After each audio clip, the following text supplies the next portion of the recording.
Human Rights Day. And of course, yesterday was the Anti-Corruption Day, but still we are still talking about the issue of corruption. I do have Gilbert Sendugwa, the ED, Executive Director for the African Freedom of Information Center. He's not alone. We are now joined by Jacob Ayero, the Chairperson of the National Youth Council. Will the lifestyle audits go a long way in actually stamping out corruption from the jurisdiction of Uganda? As you know, IGG Kamia is telling us in that regard. Well, the president is saying these unscrupulous individuals will be forced to remove their money and take it to, these outside countries. Well, let's make sense of this and what is happening in the country. Let me start with you, Gilbert Sendugwa. What do you make of the state of corruption in Uganda, where we are right now? Give us a situation analysis of where we are. Thank you very much, and good morning, dear viewers. Yeah, corruption in Uganda has, grown and expanded quite tremendously. In the report which was released by the inspectors of government yesterday, it was shown that over 9 trillion or 44% of Uganda's annual revenue collections is lost through corruption. That is nearly half of the money that is collected every year. Indeed. So you can see this problem is huge, and it affects ordinary people. The money that government would be using to provide services to the people, health, education, good roads, are taken away through corruption. Now, the problem is that every year, the inspectors of government comes and says, corruption is too much. The president always talks about corruption. And in fact, in the NRM manifesto, the word corruption is mentioned 17 times. So that shows that the problem is recognized, but the problem is, addressing it has been the biggest challenge. Now, yesterday, the Inspector General of Government, Ms. Kamia, talked about lifestyle audits as one of the measures that the institution is contemplating to address this big challenge. Yes, Gilbert. And the president said, look, you might have unintended consequences by actually even the little that we have being taken away. What does that mean, Gilbert? Because even when they steal this money, it's not of use to us as a country. This money was budgeted to go to maybe children who are starving, to go to single mothers who were not, getting any kind of reprieve during this pandemic. They didn't get that money. It went into the bedroom of one individual. So how is this money of any benefit to the economy? And if we expedite a lifestyle audit and this individual decides, let me get this money from Uganda to the United States of America, how will we lose? We lost already when he decided to steal the money. Yes. So what does the president mean by that? Yes, to an ordinary person, it's a loss. Whether it is invested here, it's not for the benefit of ordinary people. Indeed. Whether it is taken away, it is not for the benefit of ordinary people. And the biggest consequence of not enforcing the law is creating a culture of impunity and blackmail. That people will now say, okay, I'll steal for as much as I want because I'm investing money here. That should not be the case. So somehow we are looking at these corrupt people as investors. The law should be enforced. And once the right tone is set, you will see, the corrupt retreating to beginning to respect and follow the law. Now, on the idea of lifestyle audits, I think also the inspectorate needs to move with caution. First of all, to examine and evaluate the current approaches that it has used to fight corruption and why all of them have failed. In my view, the reason why these are not working is that, they are fighting corruption in darkness. They have to work on an idea that shining light on every process of government is going to be the most effective and sustainable way of fighting corruption. when you shine light on the process government does its business, Indeed. and on every decision, then you prevent corruption. Publicizing PPDA and their machinations. Yes, because when you do that, you know, people will know that whatever decision I'm making is out there. Big Brother is watching. And when there's an attempt or something has happened, again, information is out in the public. So there's also, beyond the prevention, there's also an issue that is going to strengthen efforts for reinforcement. Jacob, now, looking okay, at both, I think IG Kamia has not looked at what is involved in actual lifestyle audits. In Kenya here, there's a case now under court involving a roads engineer whose 27 properties have been identified and their efforts to confiscate them. But it has been so tedious. The court process to enforce that has been so tedious. Not expensive. This engineer, Musira, has brought evidence to show that actually all his money was genuinely earned. So there's going to be a huge cost and effort to be able to do that. And yet, I think, you know, shining the light, making sure that the media, civil society, and all citizens, you know, are working freely, they're independent to criticize, to question, and work independently to question the corrupt is going to be a cheap and most effective way in fighting corruption. All right, let's also bring in the National Youth Chair, the chairperson of the National Youth Council, that is Jacob Ayero. Jacob, what do you make of this? Will lifestyle audits go a long way in helping us, you know, do away with this problem that has dogged this country since time immemorial? Lifestyle audits. Thank you. First of all, I'd like to thank you for inviting me. Indeed, Jacob. And on a most pertinent topic. Indeed. Corruption is more about the future than about the present. It's more about what we are building than what we are experiencing now. I see. Lifestyle auditing, and I want to pick it from where he left it, is very tedious. Even in the expression of caution, the president only gave one angle, that you can have capital outflow. But more than having capital outflow, you are going to create a situation where there is an informality among formal institutions. So we can manage how we go about what is now visible to the public. And I want to agree with him. You cannot stop corruption by finding out about how people live with corruption money. You can stop corruption before it happens.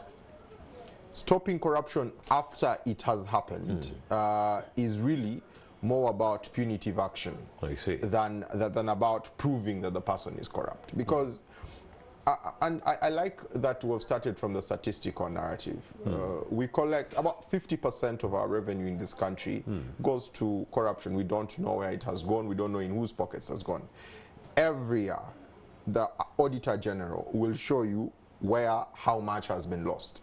You don't need a lifestyle audit to know that the accounting there has failed. You don't need a lifestyle audit to know that when you have lost 400 billion in a scandal, the people involved, the people who handle the money process, there is no need for a lifestyle audit. There is already proof that money has been mismanaged. You are the accounting officers. You are in line of the management of that loss. And so, indeed, money is being lost, but we are not arresting any perpetrators in that regard. Don't you think that's why we are expediting this lifestyle audit to find out who has been stealing the money? Of course, money has been missing. The question is who has been stealing the money. So lifestyle audit to find out. So let me give you an example. Money lost in middlemen cannot be traced to any individual. When say we would like to buy this set of seats for NTV, and the process is that people bid. What the corrupt official will do is that he will get 4 people or 4 companies, talk to them outside these doors, and ask them to bid. Now, when 3 companies bid, we publicize that we are calling for bids and so on. if we are able to hike the prices of all the bidders such that the market cost of this share is about 10,000 shillings, but all the bids, the lowest shows that it's 100,000. Government and that accounting office is under no obligation to go to the market. Indeed. What the law requires of them is that they see which is the lowest bid and they take that. But even in the lowest bid, there are over 100,000. There is 90,000 lost by government. That's why we have cases where they say, how can government have purchased a pen at this cost, at this cost? Indeed. You can't trace it to anyone. His lifestyle is not going to tell you that he stole that money. He will show you that he is clean. But that's one thing. The other thing is the money would be an informal management system, that I don't bank it anywhere. I cash it around very many people and institutions, and progressively you can see that things bring in returns. So I want to believe that where we must put the effort is on the people of Uganda, for the cost of corruption to be higher for the possible perpetrators. I'll give you an example. When we were having purchases of food materials for relief items during the first lockdown, there was swift action. The next people who came into office realized that because of the people that caused loss being out of office immediately and under investigation, the rest were handling it with better success. But there's also an uproar from the Ugandans to say, because they were directly involved in the benefiting of that. When Ugandans understand that the nature of education, the nature of health that you're experiencing in this community depends on the district health officer, the presence of teachers depends on the DEO. When they become very proactive about that, when they understand that's their power to execute, then you are having a bottom-up approach towards corruption. The work of the IGG becomes much easier. So the IGG's office and all other state institutions that are trying to address corruption should seek more to meet the local leadership, the local person, to understand how bad corruption is. So much so that they are not willing to take anything in their constituency. The problem is corruption is not happening in the local coffers, it's happening at the top. Yes. The topmost offices. That's where the problem is, Jacoby. I agree with you. And I still want to insist that why the local community is a stronger basing is that even in Uganda, the biggest actors against corruption have not been government institutions. Government simply created an environment where the actors could work. And the biggest actors are people like the Anti-Corruption Coalition. The biggest actors are people like Transparency International. People who do not necessarily come from government coffers, but stand for the people. They have given us the most statistics. They are the ones who make the noise about the Auditor General's report. But somehow it is the same government that is clamping down on such NGOs that are helping them in this fight of corruption. You saw some of these NGOs being shut down in August. 54 NGOs in August were shut down. Some of these NGOs were actually working in the areas of governance and accountability. Yes. So doesn't that actually prove that some of the corrupt individuals are within government? So when you have people actually offering oversight from the NGOs, these people are actually angry and they're like, no, shut them down. They're actually trying to expose us. Then you have the IGG who is saying, I want a lifestyle audit. She also wants to expose them, name and shame. Now they're starting to fight the whole idea of a lifestyle audit, even before we give it a chance. The lifestyle, it's not about what you intend. It's about the cost of what you intend when it comes to government. How long is it going to take to lifestyle audit one person? How many resources do you need to audit the lifestyles of 500 people involved in a chain? Aren't you skeptical, Jacob, as to why these individuals are actually adamant to give this lifestyle audit a chance? Past measures were given a chance for them to fail, but this one, they are so adamant to even let her go through with it, because somehow there's going to be a name and shame campaign. Let me just make it clear. I support a lifestyle audit. I am just on a comparative analysis that where do we have most value as a country and our circumstances. If we say that the Honorable so-and-so would like to undergo a lifestyle audit. All right. First of all, by virtue of his position, that the only length of time a lifestyle audit could make sense in is about a year. If you look at that and then prosecution, and then conviction, we are taking forever. And then you have appeals and so on. So the process to fight corruption cannot be a process that takes decades to act on one person. It's not going to... It's been 35 years, Jacob Bayero, and Yes. still here we are. It seems like we are just on the beginning stage of this fight of corruption. Don't you think we've been sauntering when it comes to the fight against corruption? No, I think that, like I stated, what the government has done well is creating an enabling environment to give the perception that we can fight corruption. But corruption is not something that exists as an abstract concept. I see. In many cases, corruption has also sustained certain activities to proceed as normal. I'll give you an example. When the government puts out a program for people to benefit from some sort of fund, in many ways, for that to happen very fast, even to give you an example of deployment in Congo, for that to happen very fast, sometimes they skip certain levels. And accountability is supposed to show that those levels have been skipped, and then we can work backwards. But when money loss is involved, then we must get more concerned, and then that's where the point is.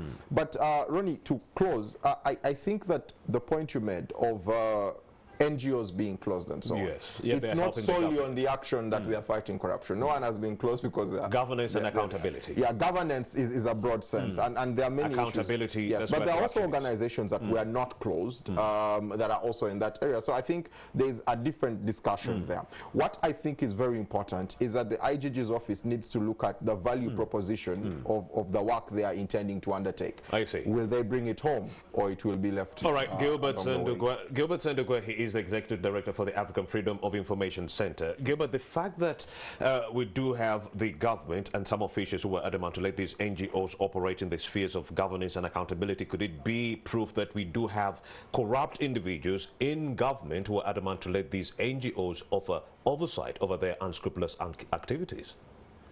You see, for and maybe the issue which was both of you have talked about, that there is no corruption at the lower levels of government, in my view is not true. It is there, but it starts at the top. Yes, all our contract monitoring reports in local governments point the fact that the corruption is too much. The difference is that at the local level, it is not reported. And I want to applaud PPDA for trying to put in place measures and mechanisms to make sure that local people can get access to information and monitor contracts and give it feedback. Such efforts should be commended and scaled up with support from institutions like inspectors of government in the fight against corruption. You know, our reports show a different picture, that corruption is too much, even at the local service delivery level. The other comment I want to make on lifestyle audit is, why do you start with the difficult things? Already, Inspector General Kamya has records of public officials and leaders. So she should start by publishing these records. What assets have they declared? What is this, do these records say about their wealth, about how they have acquired it?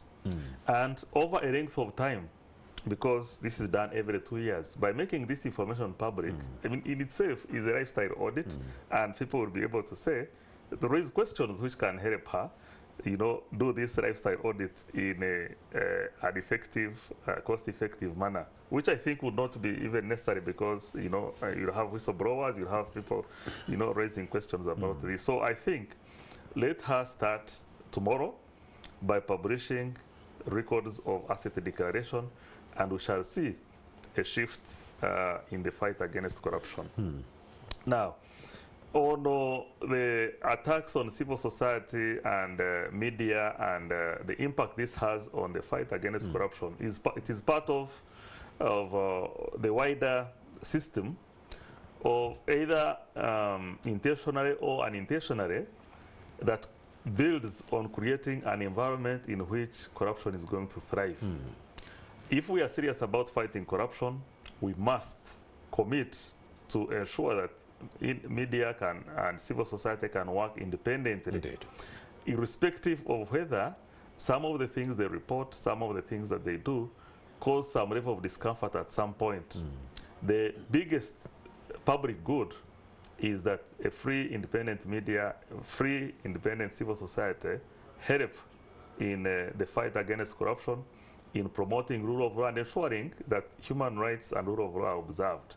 So I think if we create an environment where independent civil society and media are seen as enemies of the state or what some individuals, we are empowering people who may want, to do harm, including, abuse of office and stealing of public resources.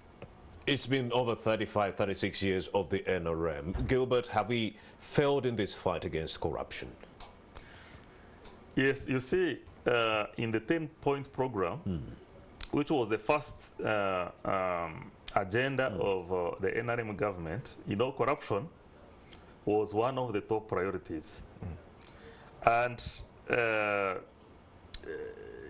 it still remains. I've said that in the NRM manifesto of 2021, it is mentioned, 17 times in that. But how does corruption happen? You have really to check how public officials are appointed, how decisions are made, and start to address it from there. When you say that, royalty is very critical in determining what the decisions are going to be made, then you are going to have a situation where, honorary friends and people who are known to each other are going to be holding key public institutions, responsibilities. Individuals who went to the bush in this regard. And it's going to be very difficult, even for officers like Madame Kamias, even to investigate them. Because they're powerful. Yes, it is going to be very difficult for whistleblowers, to report to, public agencies, friends. So because these are friends to the corrupt that you're reporting to. Before a whistleblower has even removed the pen from this allegation, the people about whom this whistleblowing is being made has already known. And so he's reporting me. Yes, and then the next day someone is out of office. You have a situation of Athanasius Kakwemire, who used to be with the National Drug Authority then. Yes, Gilbert. And he blew a whistle. The IG at that time, now retired Justice Tumwesije, applauded him. Parliament applauded him. But this did not stop him from losing his job. And do you think that anyone is in his shoes is going to be committed to report wrongdoing just because the law says so? So I think what is needed is not lip service, but serious commitment to reform the way appointments are made, to reform the way the state relates with citizens and citizen groups, including media and journalists, but also to ensure that even oversight agencies like the Inspectorate of Government is accountable. You don't know why, for example, some of the cases are fast-tracked while others remain there for several years and nothing takes place and no explanation has come to the public. You don't know why you should have two anti-corruption agencies. One day the president is reporting cases to Kano Nakarema. The next day, IGG. cases are reported to IGG. Why? Why not come up with one single one unit and then empower it, problem. give it resources, give it the necessary political support and financial support to do what is needed.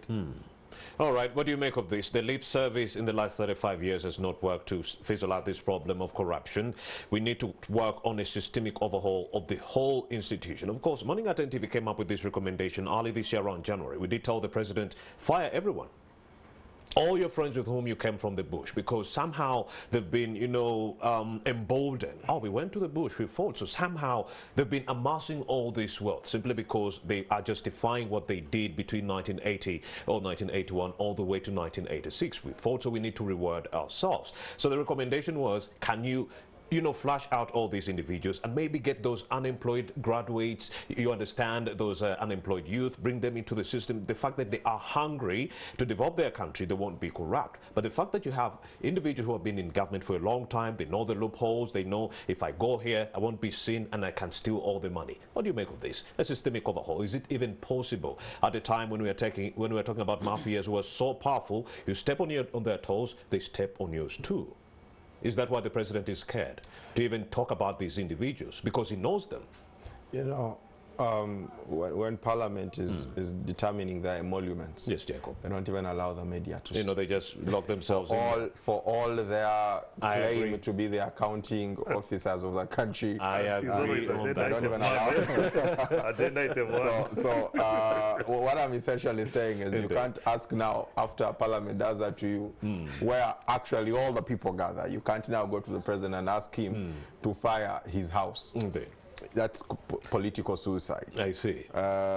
Here's what I think. I think that our biggest hope is in the environment of people that can act on the corrupt. Because then you exonerate the president from political problems. He'll just simply say, no, I did not make the report. It's this IGG who made the report. And I think they have taken it to the judiciary. And as you know, the judiciary is a bit independent. Indeed. So we let's see what the judiciary says.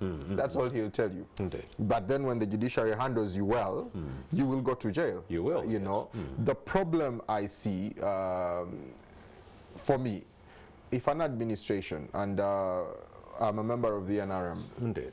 but if in 10 years of our past service years, by 1996, we had not created a situation where handling corruption or being corrupt was so scary a concept, then we helped, ease the path for people, because every political system creates strongmen, people who are feared. In every, whether it's a full democracy or it is a partial, it's a full dictatorship, people rise up the ranks of influence. And rising up the ranks of influence means strategic positions support you. The permanent secretary of some ministry owes their presence there to perhaps your favors sometime or your best advice at some point. So in an election period, this person will have to come through for me and give me some campaign money. Exactly. What the United States did when it realized that you can't fight influence on people in positions, they began to clothe that kind of corruption and called it lobbying.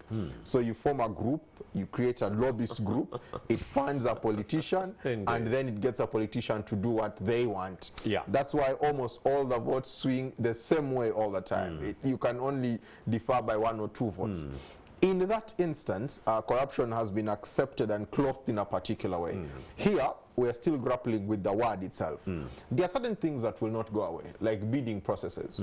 If bidding processes were changed to be called lobbying processes, and people begin to say, okay, they are going to manage lobbies on parliamentary conditions and so on, we might be able to address the leadership question.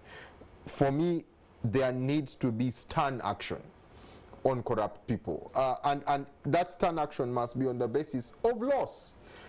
Proving loss is, for particularly your responsibility, is very hard. I see. I can tell you without a shade of doubt that there is no way we can have loss in a ministry and the accounting officer is not, involved in any way. It is impossible. The only challenge is when we have to prove that they are involved, then you begin to see their capacity of that office and how high it is, because everyone along the value chain is going to play a different poker game, and you'll just be one of the pawns in that chess game. Before you know it, we are 4 years down the road, you're still on the same single case. And that's why, for me, a lifestyle audit, however important it is in exposing, it's just going to take us too long. And the president believes it's going to lead to, capital flight to these other countries. Yes. Does that also mean that the president is in the know of who these individuals are and where they are investing their money? And that's why he's saying we are going to spook them with this lifestyle audit. They're going to withdraw all this money and take them abroad. Does that mean the president knows who they are? No, Ronnie, it doesn't mean the president knows who they are. It's just, he's just making a logical argument that unless there are international systems that can avoid avoid that, you risk that. Because is it really a risk, Jacobero? Here we are. 200 billion was given to you, Jacobero. You decided to keep it underground in your house. It's not of use to any citizen of this country. So they say there's a lifestyle audit. You decide to take it to the US. Who's going to lose? We lost already. First of all, no one keeps 200 billion in their house.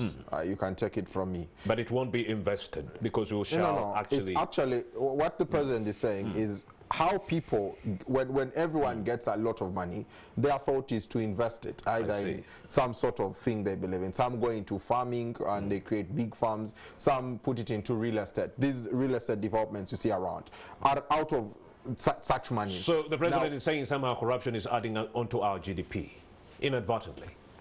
I cannot say he's saying that, but inadvertently you could imply that. What I am saying is the president's argument is if the IGG does not have jurisdiction over Kenya and does not work with Kenya in exposing lifestyles or ownerships in Kenya, it's very easy for me to get the 200 billion and go and build apartment blocks in Nairobi, in Westlands or somewhere along Thika Road. What the president is saying is then in that case, as president of a developing country, I would rather also protect that money while I am fighting it from being stolen. I'm not also having to fight it from going outside when it is stolen. So let me make one battle stance, and that is that this is the fight. You can't fight a war where you don't know where the war is being fought. All right, the president doesn't believe lifestyle audits will work, but this is what he believes will work. Raising the cost of corruption so that other would-be perpetrators stay away from it. The issue of removal of bail, at least we keep you for 180 days in jail. You know, will that be a deterrent enough to actually stamp out corruption? You know, it is a solution Ronnie, like I said, for me, in the first 10 years of the NRM, there needed to be a foundation where corruption was very costly.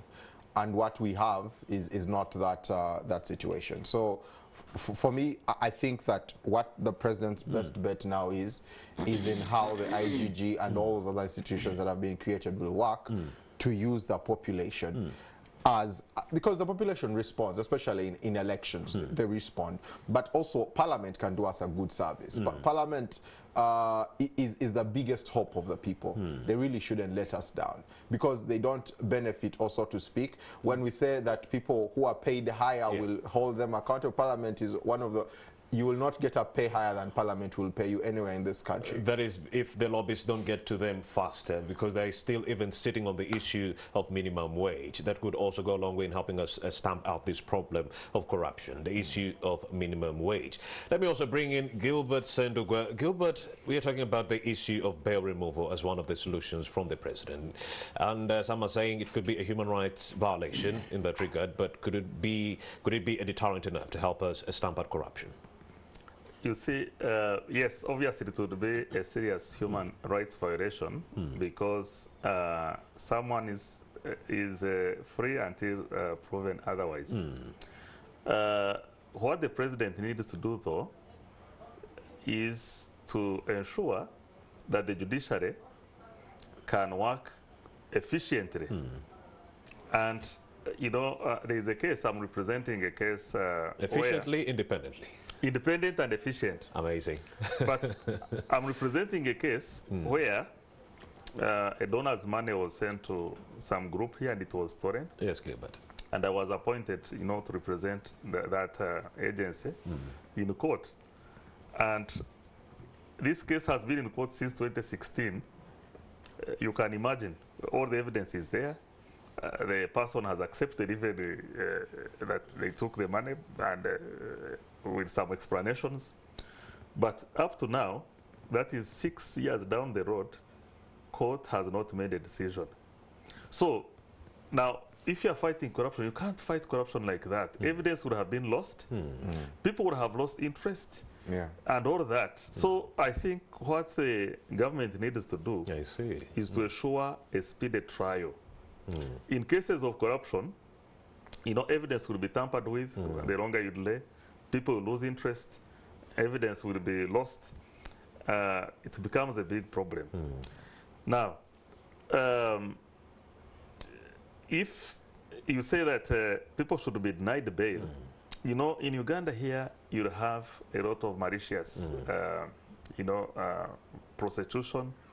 We have many cases which are brought against the media, against individuals, and someone makes an allegation, someone is either interdicted, and the case is forgotten for 10 years. If it's not working moving forward, Gilbert, what should be done? So I think the efforts should not be on, you know, changing the law to deny bail to suspects, but rather to ensure that, you know, investigations are properly made and there is speedy trial. All right. If that is done, you know, you are going to see a huge change. Even inspectors of government, you know, when you look at the rate at which, you know, they are prosecuting cases, it is not encouraging. They need to speed up, whether it is within the inspectorate or the issues about courts, it does not inspire. And years back, they said that by having a specialized court on corruption, this is going to help. You know, things have changed. So the issue is really not about having many institutions or not, but rather how the institutions work, Indeed. how they are committed to pursue their mandate, and the independence with which they do that. The other issue related to this is the funding aspect.